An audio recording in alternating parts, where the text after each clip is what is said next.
अभी तक था IV curve for different intensities same frequency. अब हम करेंगे IV curve for different frequencies और सेम इंटेंसिटी। ठीक है, तो पहले हम इंटेंसिटी को में बदलाव कर रहे थे, अब हम फ्रीक्वेंसी में बदलाव करके।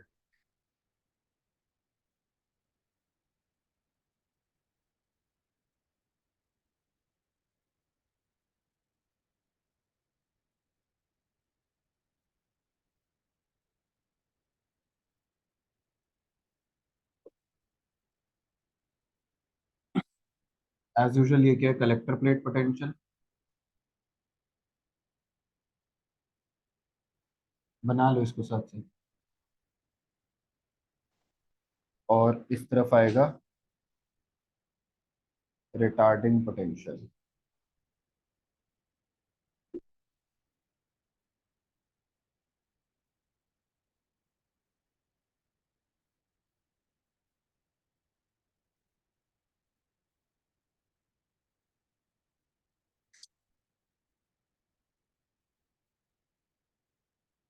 तो अब मैं ना एक गिवन फ्रीक्वेंसी गिवन इंटेंसिटी के लिए एक आईवी कर्व बनाता हूँ, मेरे को ये मिल गया। डेफिनेटली यहाँ पे ये जो करंट आ रहा होगा, ये कौन सा करंट हुआ? Saturation current. ठीक है। अच्छा, बाय द वे, क्या तुमने ये सोचा है कि ये ऐसे कर्व टेढ़ा क्यों है? हमने डिस्कस किया था पहले, ओमिक नॉन ओमिक कंडक्टर्स कर लिया था। ठीक है। तुमको याद नहीं है प्रिया? याद है?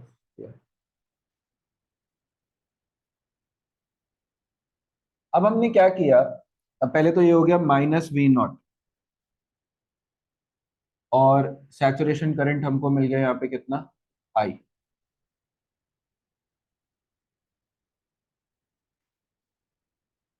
अब हमने ना लाइट की फ्रीक्वेंसी को बढ़ा दिया थोड़ा, कीपिंग इंटेंसिटी कांस्टेंट। तो इंटेंसिटी अगर कांस्टेंट है, मतलब नंबर ऑफ फोटो इलेक्ट्रॉन्स भी क्या हुए? Constant. Number of photo electrons पहुंचने वाले अगर कांस्टेंट है, तो करंट भी क्या हुआ? कांस्टेंट। तो मतलब फ्रीक्वेंसी बढ़ाने पे सैचुरेशन करंट पे कोई असर नहीं पड़ेगा अगर आप इंटेंसिटी को कांस्टेंट रखते हो।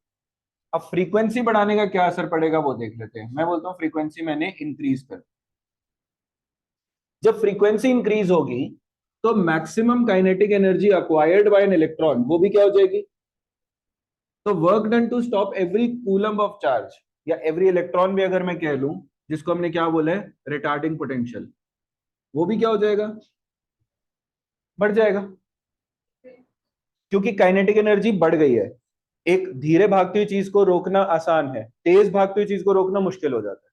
तो क्योंकि आपने फ्रीक्वेंसी बढ़ा दी, तो acquired kinetic energy, maximum extent तक जो काइनेटिक एनर्जी एक्वायर होती है इलेक्ट्रॉन की, वो भी बढ़ गई। वो बढ़ गई तो उसको रोकना और मुश्किल हो गया, यानी you will need a stronger potential. इसीलिए रिटार्डिंग पोटेंशियल जो है वो बढ़ जाता है। तो सॉरी, स्टॉपिंग पोटेंशियल जो है वो बढ़ जाता है। तो अब नई स्टॉपिंग पोटेंशियल की जो वैल्यू आपको मिलेगी ना, वो और ज्यादा मिलेगी। 1 मिनट के लिए मैं नेगेटिव साइन को इग्नोर कर दूं, तो यहां वाला नंबर ज्यादा बड़ा होगा या लेफ्ट साइड वाला नंबर ज्यादा बड़ा होगा? लेफ्ट वाला। मैं कह रहा हूं नेगेटिव साइन को इग्नोर कर रहा हूं मैं। माइनस का साइन सिर्फ पोलैरिटी ऑपोजिट होना दर्शा रहा है। ठीक है। तो पहले मान लो तुम्हारा रिटार्डिंग स्टॉपिंग पोटेंशियल था 2 वोल्ट, अब हो गया 4 वोल्ट। तो 4 वाला ज्यादा हुआ, जस्ट दैट कि वो उल्टी डायरेक्शन में होगा, इसीलिए माइनस का साइन लगा रहे हैं। है तो मैग्नीट्यूड वाइज तो 4 ज्यादा हुआ ना। तो क्योंकि तुमने फ्रीक्वेंसी बढ़ा दी, अब तुम्हारा जो स्टॉपिंग पोटेंशियल है नया वाला, वो कहीं यहाँ मिलेगा। इसको बोल देते हैं -V02, और इसको बोल देते हैं -V01। लेकिन जो सैचुरेशन करंट की वैल्यू है वो क्या कह रहा है? कांस्टेंट। तो ये ग्राफ कुछ इस तरीके का बनेगा। एक पॉइंट पे आके जो करंट की वैल्यू है वो आपको सेम मिलेगी। काफी बेकार ग्राफ बनाया मैंने।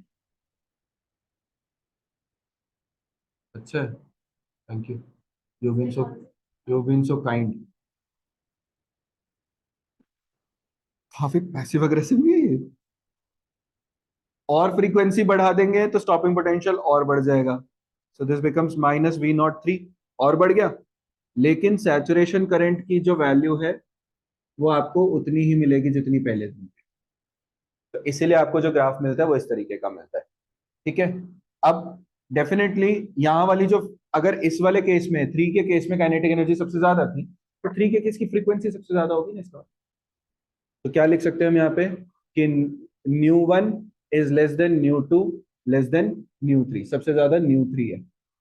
ठीक है, बना लीजिए, इसको भी मार्किंग कर लीजिए।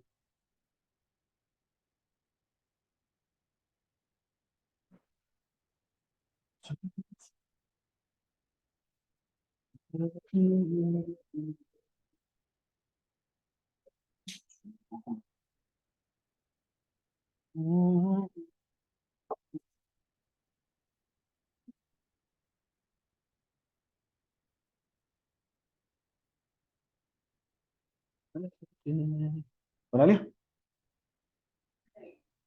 तो इसमें हमारा एक वो नहीं है।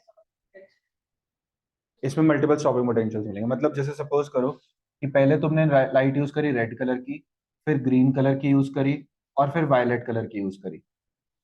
सबसे ज्यादा फ्रीक्वेंसी वायलेट की है, तो रोकने में सबसे कम एफर्ट आपको रेड में लगेगा, क्योंकि रेड की वेवलेंथ सबसे ज्यादा होती है लेकिन फ्रीक्वेंसी सबसे कम होती है। तो ये प्रोबेबली रेड वाला स्टॉपिंग पोटेंशियल हो गया। ये जब तुम ग्रीन लाइट फॉल कराओगे, इलेक्ट्रॉन्स इजेक्ट होंगे, उन इलेक्ट्रॉन्स को रोकने में इतना पोटेंशियल लगेगा। और जब तुमने वायलेट लाइट फॉल कराई, इलेक्ट्रॉन्स इजेक्ट हुए, उनकी काइनेटिक एनर्जी इन इन वाले इलेक्ट्रॉन से, इनसे निकलने वाले इलेक्ट्रॉन से ज्यादा होती है, तो आपको उसमें ज्यादा एफर्ट लगेगा, भले ही इनकी इंटेंसिटी सेम हो। मान लो तीनों के केस में 10 इलेक्ट्रॉन ही इजेक्ट हो रहे, ये इनफैक्ट अलग अलग भी होते, तो फ्रीक्वेंसी वैसे डिफरेंट होने की वजह से स्टॉपिंग पोटेंशियल डिफरेंट आता। बात समझ में आई? लिख लीजिए जरा इसमें। बना लिया ना ग्राफ? कर लो, पहले कंप्लीट कर लो।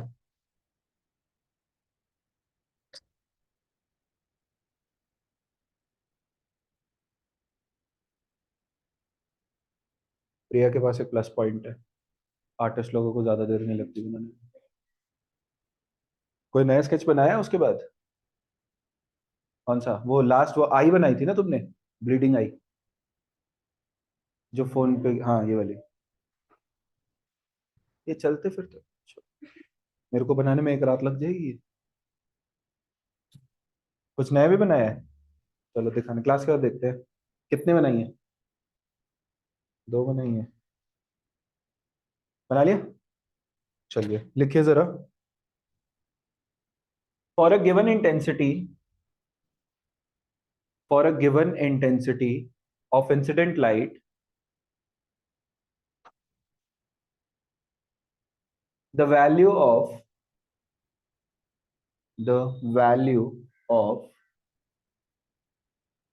saturation current, तुम मजाक उड़ा रहे थे मेरे ग्राफ का, यहाँ से देखें इतना मतलब बढ़िया लिट लग रहा है। नहीं ये उड़ा रही थी, ये तो वैसे भी हर चीज का मजाक उड़ाती जो मैं करता हूँ।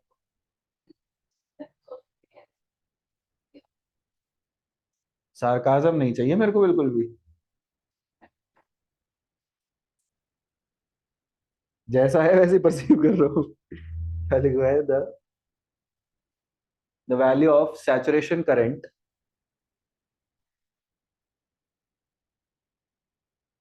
remains constant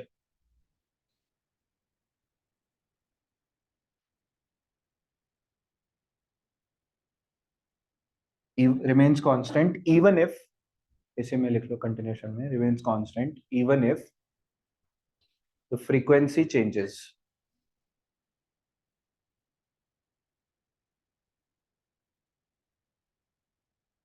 Full stop. But with an increase in the frequency of light,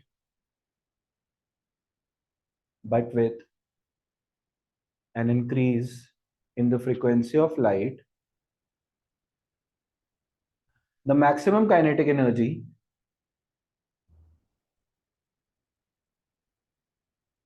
acquired by the ejected electrons, the maximum kinetic energy acquired by the ejected electrons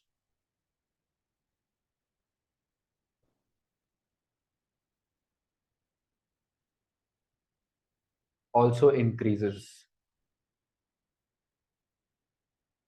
Also increases. Therefore, therefore a greater negative potential, therefore a greater negative potential is required to bring them to rest, to bring them to rest. Full stop. Hence, the stopping potential increases. Hence, the stopping potential increases. इसका expression भी note कर लेते हैं.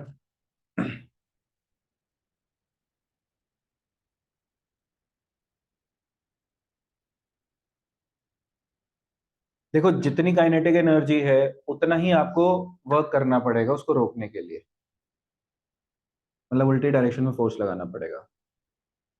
तो मैं work को के बराबर लिख देता हूं. तो पहले जरा एक चीज लिख लो, नेक्स्ट पैराग्राफ पे आ जाओ. To stop an electron,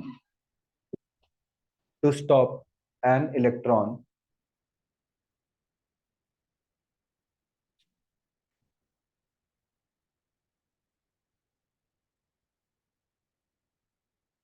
the work done must be equal to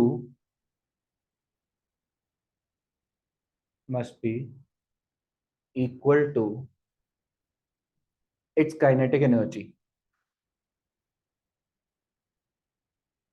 must be equal to its kinetic energy.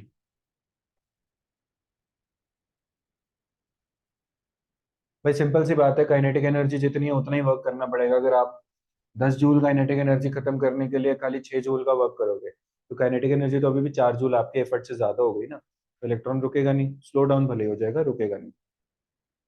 और आपने ज्यादा वर्क कर दिया तो वो उल्टी दिशा में भागने लग जाएगा. बट आप चाहते हो कि वो जस्ट रुक जाए. तो आपका वर्क और काइनेटिक एनर्जी दोनों बराबर होने चाहिए. ठीक है. तो यहाँ पे हम लिख लेते हैं कि K max must be equal to the work done. ठीक है. अब हमने ये पढ़ा है चैप्टर 2 में कि वर्क डन जो होता है वो किसके बराबर होता है, टेस्ट चार्ज इनटू पोटेंशियल या वोल्टेज. तो वर्क को, अब यहाँ पे टेस्ट चार्ज क्या है, किसको रोकना है आपको, इलेक्ट्रॉन को रोकना है ना. तो हम क्या लिख सकते हैं यहाँ पे कि K max equal to E into, अब जो वोल्टेज आपने लगाई इसको रोकने के लिए वही तो आप यहाँ पे लेके आओगे ना, क्योंकि वर्क अगर रोकने के लिए तो वोल्टेज भी तो रोकने वाली. तो क्या मिलेगा, K max is equal to E V not. तो यहां से वी नॉट कितना आएगा, के मैक्स बाय ई. समझ में आया. तो यहां से क्या पता चल रहा है कि अब इलेक्ट्रॉन का चार्ज तो कांस्टेंट है ना, वो थोड़ी बदल सकता है. तो बेसिकली वी नॉट जो है वो के मैक्स के डायरेक्टली प्रोपोर्शनल. और देखो के मैक्स इंक्रीज हो रहा था अगर फ्रीक्वेंसी इंक्रीज हो रही थी, तो इसका मतलब वी नॉट जो है वो फ्रीक्वेंसी के बदलने से बदल जाएगा. फ्रीक्वेंसी बढ़ाओगे तो वी नॉट अपने आप बदल जाएगा. समझ आया. तो ये एक्सप्रेशन आपको ये चीज मैथमेटिकली जस्टिफाई करती है. क्या आप में से कोई कुछ पूछना चाहता है? नोप. नोट कर लो अगर नहीं किया तो.